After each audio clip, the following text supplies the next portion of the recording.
Hello दोस्तों, मैं Shahbaz great IQ में आप सभी का स्वागत करता हूं। और इस वीडियो में हम डिस्कस करने वाले हैं कि जब एग्ज़ाम होता है तो जो यूट्यूब पे उसका एनालिसिस करते हैं सब टीचर्स, वो कितना इम्पोर्टेंट होता है। और इम्पोर्टेंट तो होता है, सबको पता है, मगर उसको एनालिसिस कैसे करते हैं, किस तरीके से हमें करना चाहिए, उसको हम डिस्कस करेंगे। तो जितने भी स्टूडेंट्स इस चैनल पे नए आए हैं वो इस चैनल को सब्सक्राइब कर सकते हैं और बेल आइकन को दबा सकते हैं, ताकि जितने भी हम इंपॉर्टेंट वीडियो डालें उसका नोटिफिकेशन आप तक पहुंच सके। अब हम डिस्कस करेंगे कि एनालिसिस को किस तरीके से करते हैं।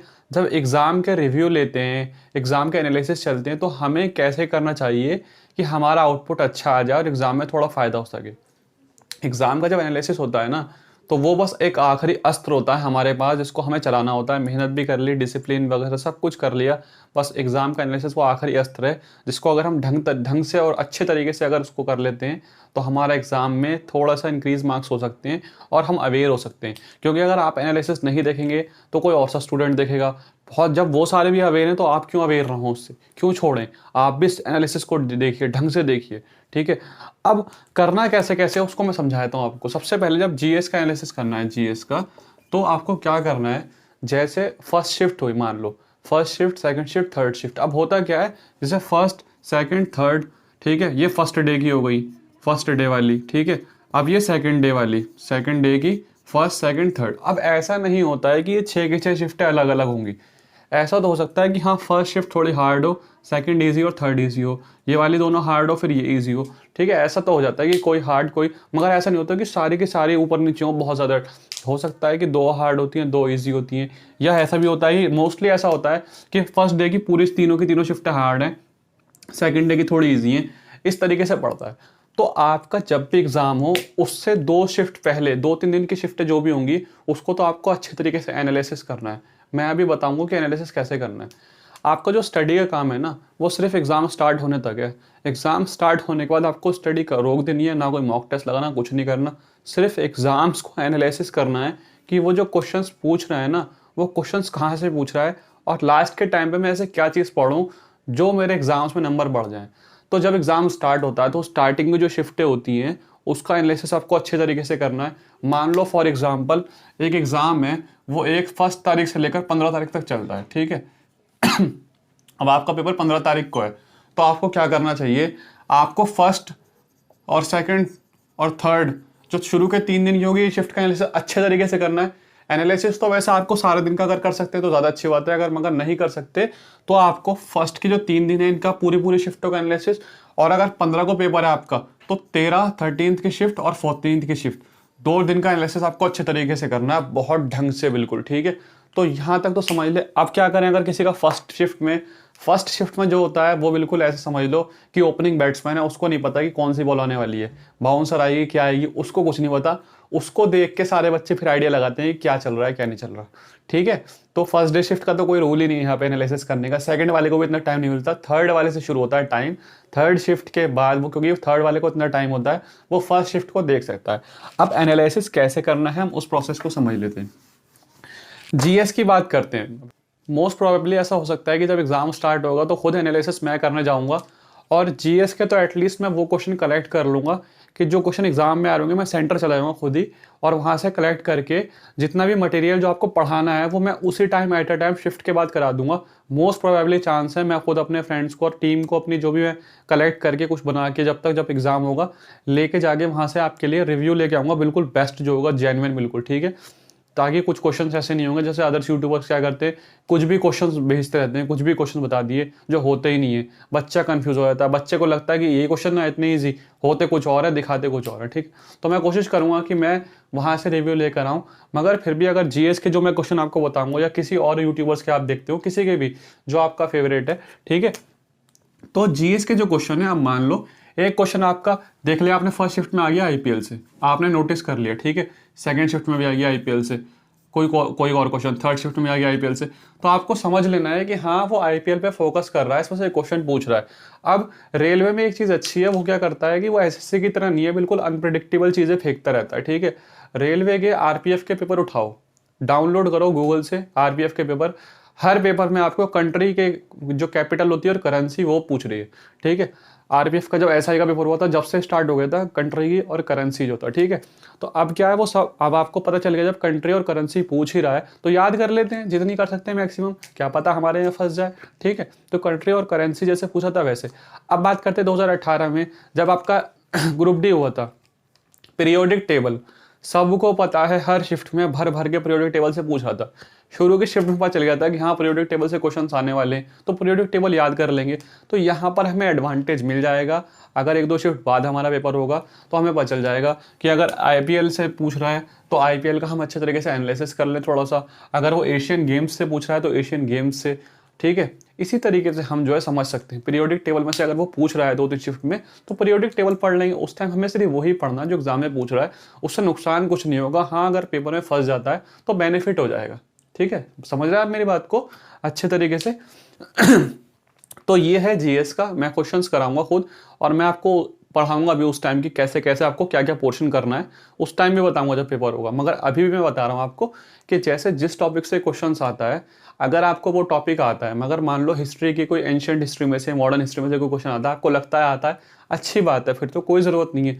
मगर कोई ऐसा क्वेश्चन आ गया जो आपको नहीं आता, तो उसका जो टॉपिक है, उसके आस पड़ोस के जो क्वेश्चन बन सकते हैं, उसको आप अपने हिसाब से अपनी समझ से कर सकते हैं, ठीक है। तो ये होता है एग्जाम का एनालिसिस जीएस में। जीएस को इस तरीके से लेके चलना होता है। सेकंड, आपको जीएस में ये देखना होता है करंट अफेयर कहाँ से कितने तक की आ रही है, मैक्सिमम कहाँ से पूछ रहा है। जैसे कि जब कांस्टेबल का पेपर शुरू हुआ था तो स्टार्टिंग की शिफ्ट में पता चल गया था हमें कि जो है जुलाई अगस्त के करंट अफेयर पूछ रहा है भर भर के, ठीक है। अब एक आध क्वेश्चन 2019 का आ गया तो उसका मतलब ये नहीं है करंट अफेयर 2019 की पूछा, एक क्वेश्चन आने से कुछ नहीं होता। मैक्सिमम क्वेश्चन अगस्त के थे, जुलाई के थे। तो हमें जिस चीज़ के करंट अफेयर ज़्यादा आ रही है उस पर फोकस कर देना है, ठीक है। तो ये चीज़ यहाँ तक क्लियर होगा आपको करंट अफेयर की और जीएस की।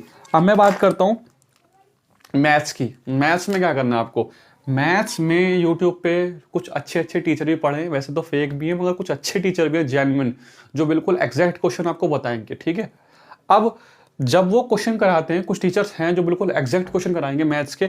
जब वो क्वेश्चन कराएंगे ना आपके, मान लो टाइम स्पीड एंड डिस्टेंस से कराया है कोई question, time speed and distance, ठीक है, डिस्टेंस, समय, दूरी और चाल से कराया, समय, चाल और दूरी से, ठीक है।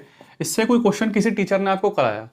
अब कभी भी आप याद रखेंगे, कभी भी एनालिसिस देखेंगे स्पेशली मैथ्स का, तो ऐसे नहीं देखेंगे कि लेटे हुए हैं और मोबाइल देख रहे हैं, लेटे लेटे कान में लीड लग रही है, बिल्कुल लेटे हुए रजाई ओढ़ के और एनालिसिस देख रहे हैं, या फिर कुछ खाना खा रहे हैं, और ऐसे नहीं करना।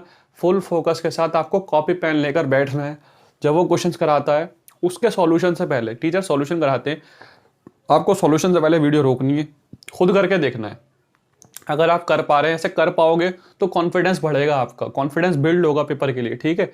अगर आप नहीं कर पाते तो उस क्वेश्चन को नोट करो, उसको सर्च करो बुक में, अपनी जो बुक आपके पास है उसको सर्च करो, ठीक है। टेस्ट जो दिया आपने, जो नोटबुक बुक है आपकी, नोट्स बनाए, उसमें सर्च करो वो क्वेश्चन कहाँ मिलेगा, वो कैलकुलेशन कहाँ मिलेगी, उस टाइप के जो आप नहीं कर पा रहे। मान लो इसमें से एक क्वेश्चन टीचर्स ने कराया और आपको नहीं आ पा रहा वो, तो उस टाइप के आप 4 से 5 क्वेश्चन बनाएंगे उस दिन, या 3 से 4 क्वेश्चन बनाएंगे उस टाइप के। इन सब चीज़ों से आपका कॉन्फिडेंस काफ़ी बिल्ड होगा।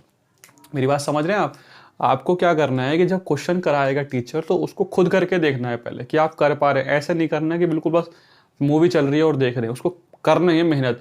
अगर उस टाइम आपने थोड़ा सा पुश लगा दिया ना, थोड़ा सा एक्स्ट्रा एफर्ट डाल दिया, तो यकीन मानिए कि आपके पेपर में बहुत ज़्यादा इंप्रूवमेंट आ जाएगा।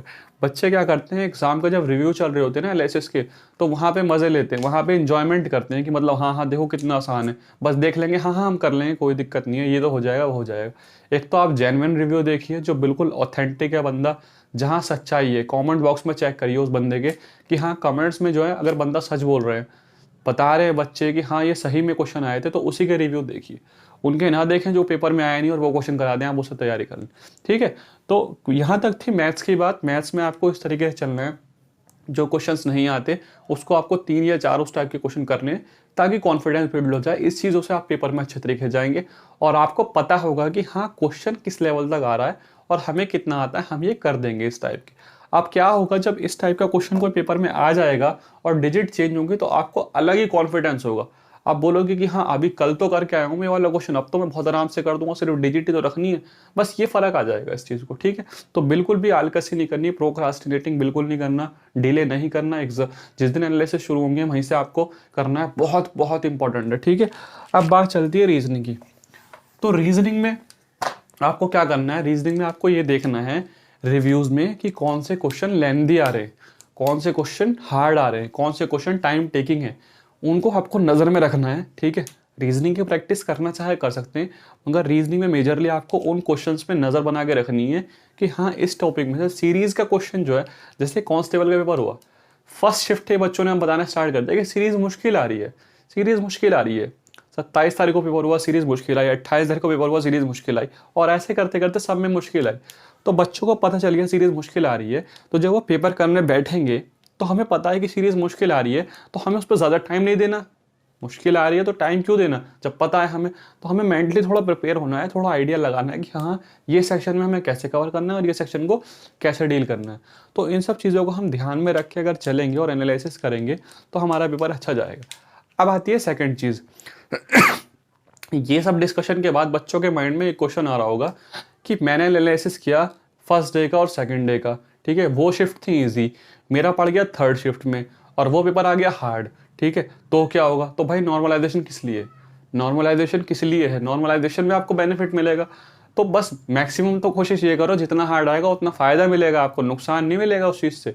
हार्ड शिफ्ट का फ़ायदा ज़्यादा होता है, मेरी बात समझो आप, ठीक है, नुकसान नहीं होता। सेकंड चीज़, अगर आप एनालिसिस नहीं भी करते और अनप्रेडिक्टेबल पेपर आता है तब भी आपके लिए पेपर तो वही है, आप उसमें कुछ नहीं कर सकते। आपने जितनी मेहनत कर सकते हो आपने कर ली है और कर रहे हो अभी भी। ठीक है, आपकी मेहनत में कोई कमी नहीं है, जितनी मेहनत कर सकते हो आप कर रहे हो अच्छी तरीके से, और आप एनालिसिस करने के अलावा कुछ कर भी नहीं सकते। ठीक है, और जितना हार्ड पेपर आएगा वो नॉर्मलाइजेशन में कवर हो जाएगा। ऐसा ना सोचो कि मैंने तो एनालिसिस किया था पेपर हार्ड आ गया। अगर हार्ड आएगा तो उसमें आपकी कोई गलती नहीं है ना, वो तो पीछे से सेट होके आ रहा है। आप जितना 100% कर सकते थे आपने अपनी तरफ से कर दिया, इसके आगे क्या होता है वो किसी को नहीं पता। ठीक है, तो उस चीज़ की टेंशन न लें कि मैंने इजी शिफ्ट का किया था और हार्ड आ गया। हो सकता है आप हार्ड शिफ्ट का करें और पेपर आसान आ जाए, या फिर जैसा आप एनालिसिस करें वैसा आ जाए।